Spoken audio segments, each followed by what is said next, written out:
Does America need an anti-fragile movement? America is progressing through a 40-year movement towards institutionalized narcissism. We were told the movement was meant to build the self-esteem of our nation's youth.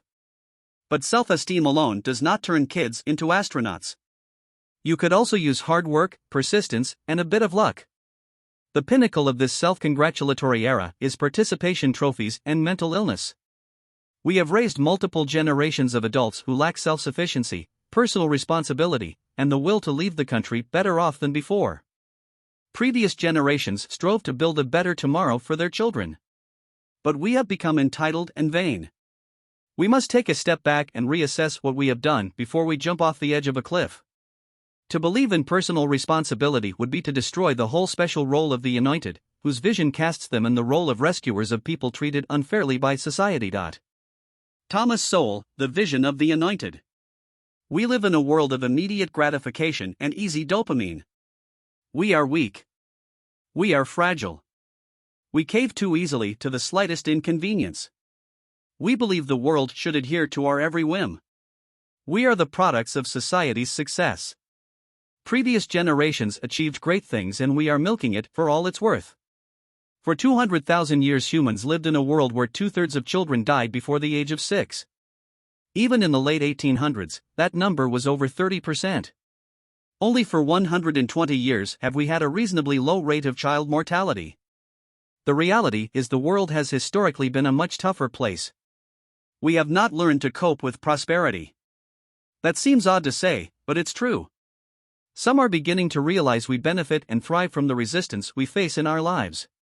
The stress, volatility, and failures of our lives make us better people. Hiding away from all negative externalities is a recipe for failure. One of the sad signs of our times is that we have demonized those who produce, subsidized those who refuse to produce, and canonized those who complain. Thomas Sowell, The Vision of the Anointed. We certainly do not stand up for what we believe in. Karens, as we say in modern nomenclature, have run amok in our public institutions and education system. We have faced so little resistance in our lives that microaggressions are fireable offenses and positive affirmation is considered a right to be administered by the government. When will Americans decide they have had enough? Why is it always about you? We laughed at participation trophies. We laughed as academic rigor dropped and the number of A's increased dramatically, from 15% in 1940 to 45% today. We did not let kids leave the house to walk a block to the store or ride their bikes to the park. And then what happened? Allergies increased dramatically. Laugh it up. But we have made ourselves physically and mentally weaker. Most generations alive today, from baby boomers to Gen Z, have become entitled brats.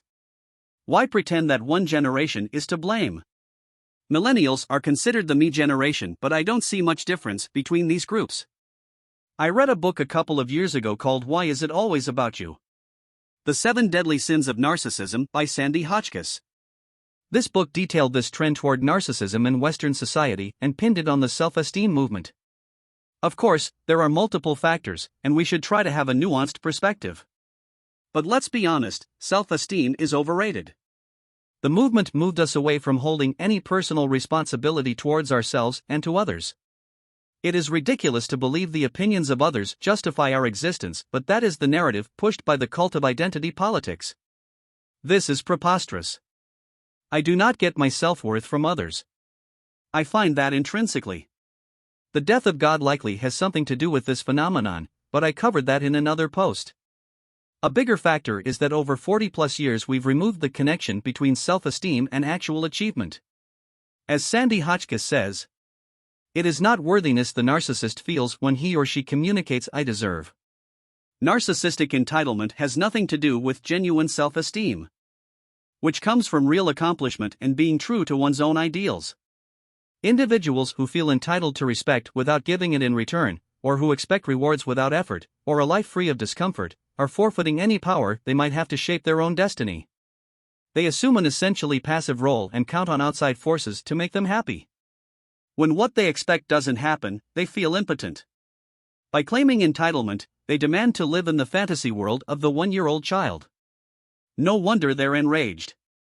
Entitlement and the rage that comes with it are tip-offs to the arrest in healthy development that is narcissism. Most children know better than believe an adult who praises them for nothing and insists that being a nice kid will help them eventually accomplish great things. Nobody ever became an astronaut simply by receiving undue compliments or a high self-regard for oneself. Some research suggests an inverse correlation between self-esteem and academic success. In her book, Hotchkiss said the 7 deadly sins of narcissism are shamelessness, magical thinking, arrogance, envy, entitlement, exploitation, and bad boundaries.